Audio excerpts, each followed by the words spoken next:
Epictetus of Contentment. Concerning the gods,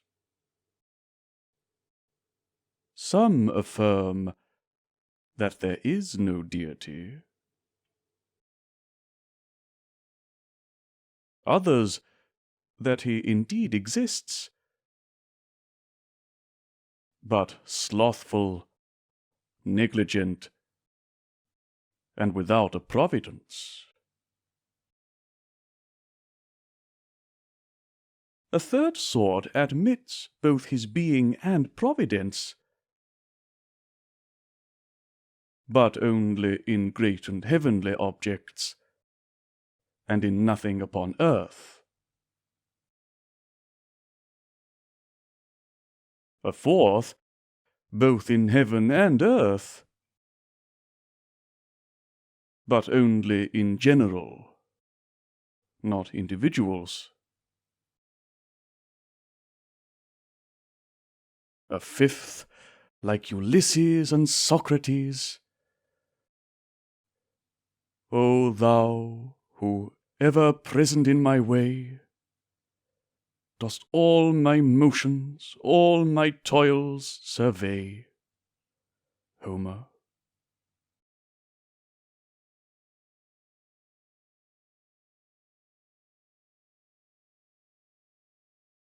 It is, before all things, necessary to examine each of these, which is and which is not rightly said.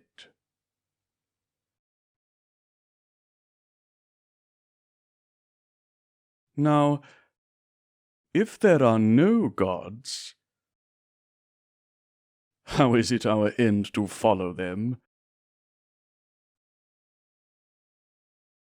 If there are, but they take no care of anything, how will it be right, in this case, to follow them? Or, if they both are, and take care, yet, if there is nothing communicated from them to men, nor indeed to myself in particular, how can it be right even in this case?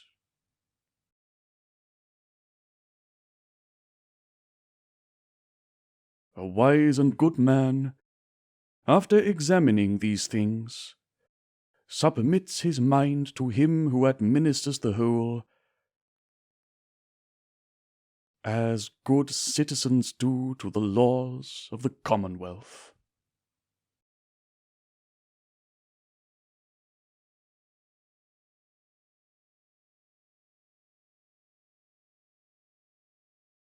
He, then, who comes to be instructed,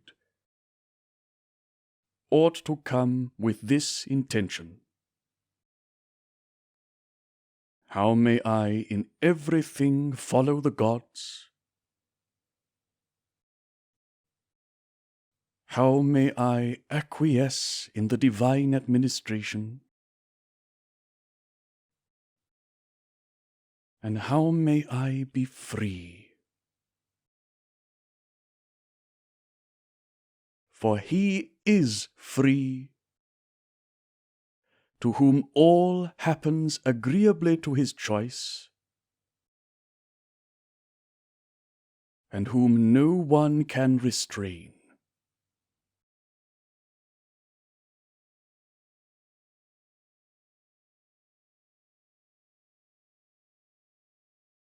What then, you say? Is freedom distraction? By no means.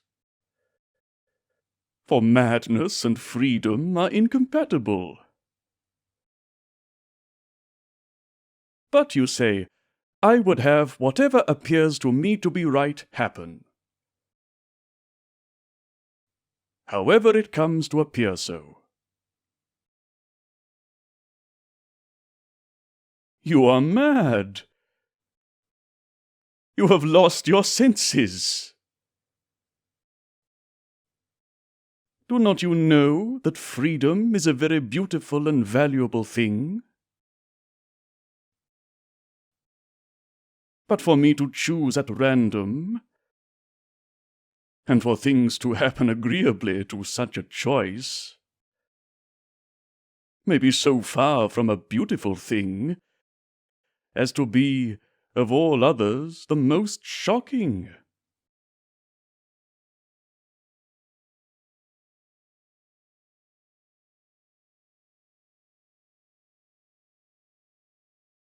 For how do we proceed in writing? Do I choose to write the name of Dion, for instance, as I will? No. But I am taught to be willing to write it as it ought to be writ. And what is the case in music? The same. And what in every other art or science? Otherwise it would be to no purpose to learn anything, if it was to be adapted to each one's particular humour.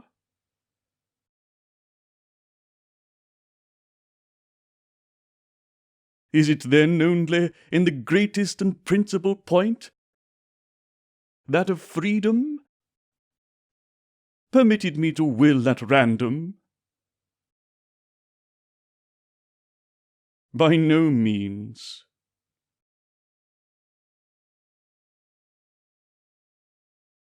But true instruction is this: learning to will that things should happen as they do.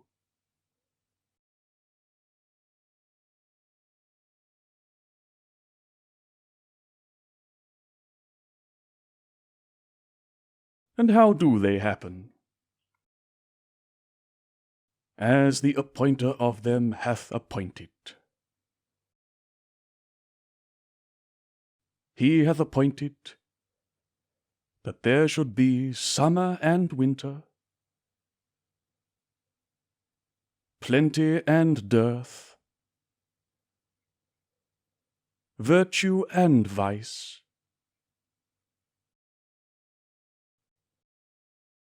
and all such contrarieties for the harmony of the whole.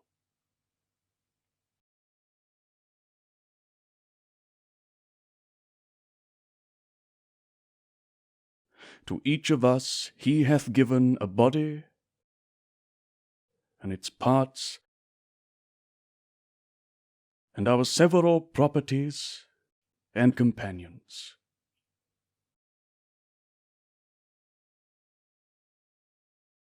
Mindful of this appointment, we should enter upon a course of education and instruction, not to change the constitutions of things, which is neither put within our reach, nor for our good,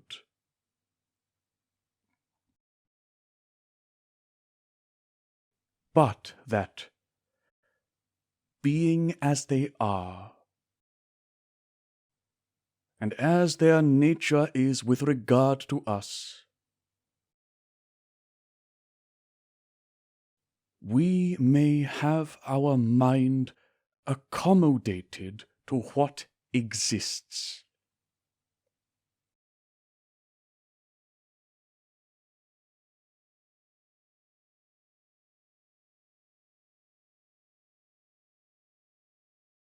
Can we, for instance, fly mankind?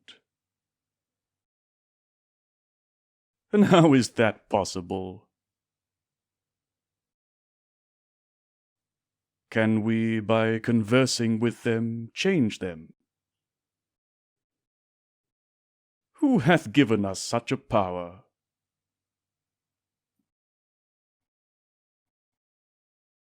What then remains? Or what method is there to be found for such a commerce with them,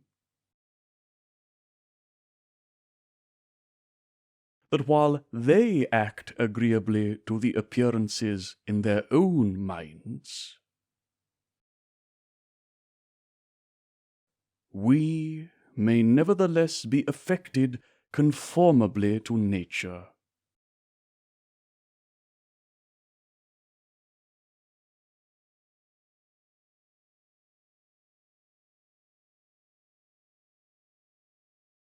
But you are wretched and discontented. If you are alone, you term it a desert, and if with men, you call them cheats and robbers.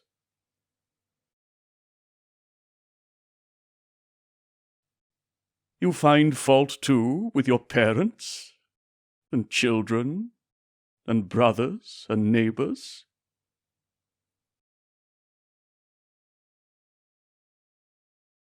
Whereas you ought, when you live alone, to call that a repose and freedom, and to esteem yourself as resembling the gods.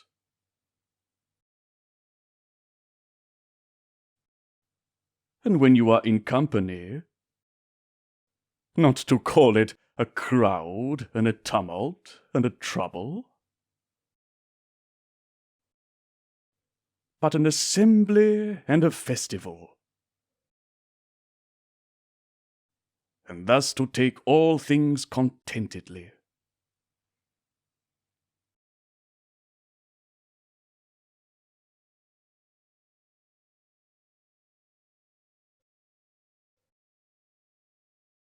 What then is the punishment of those who do not? To be just as they are.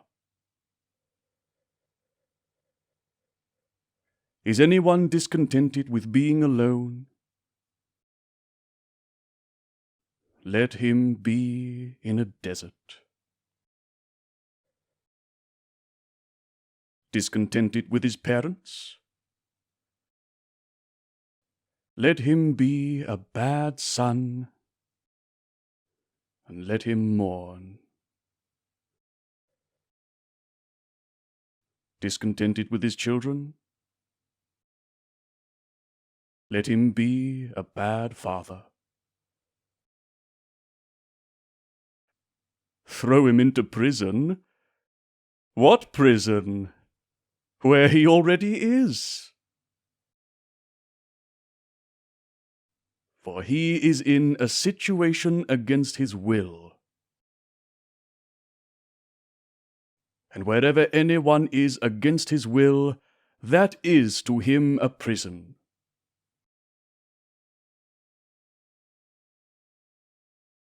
Just as Socrates was not in prison. For he was willingly there.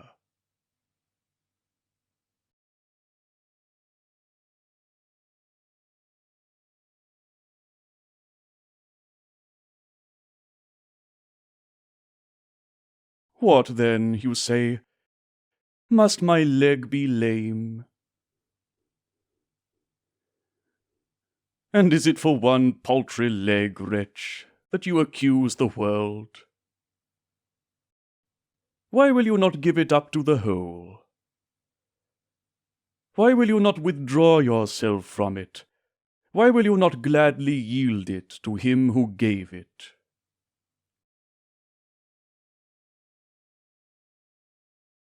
And will you be angry and discontented with the decrees of Jupiter, which he, with the fates, who spun in his presence the thread of your birth, ordained and appointed?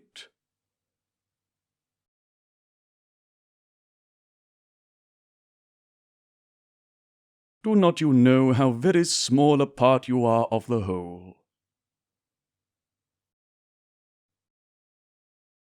That is, as to body.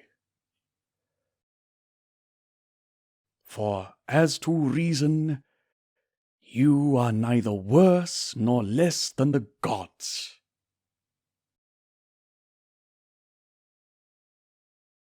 For reason is not measured by length or height, but by principles.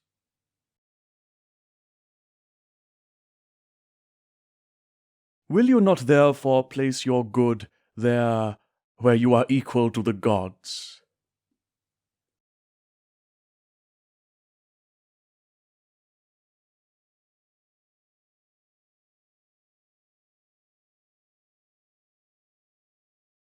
How wretched am I, say you, in such a father and mother!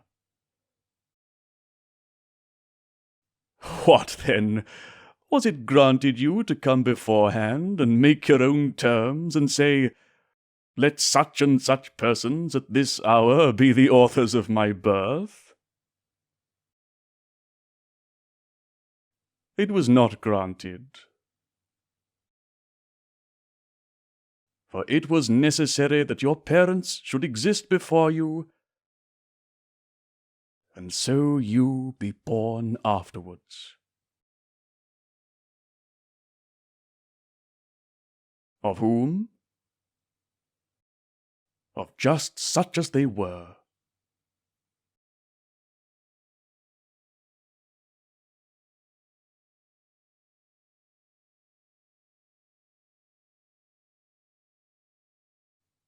What then?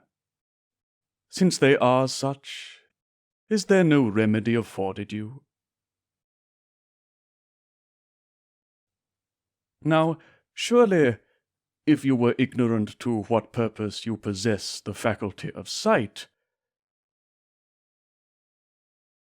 you would be wretched and miserable in shutting your eyes at the approach of colours.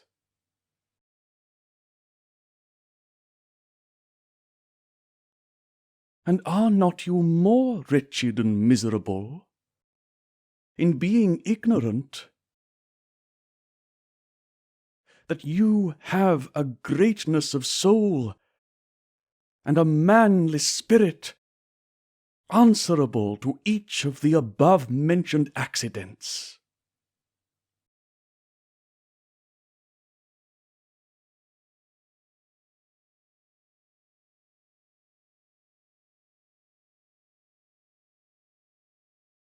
Occurrences proportioned to your faculty of discernment are brought before you,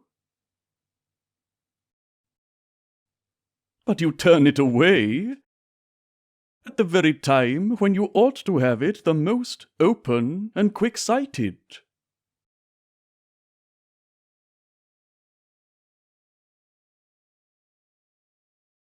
Why do not you rather thank the gods that they have made you superior to whatever they have not placed in your own power, and have rendered you accountable for that only which is in your own power?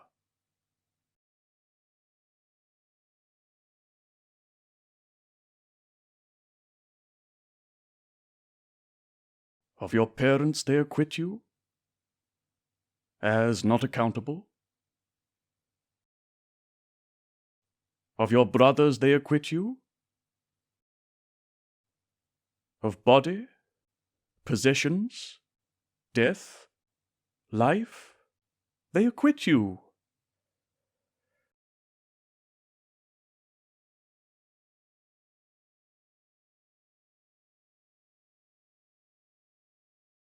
For what, then, have they made you accountable? For that which is alone in your own power. A right use of the appearances of objects.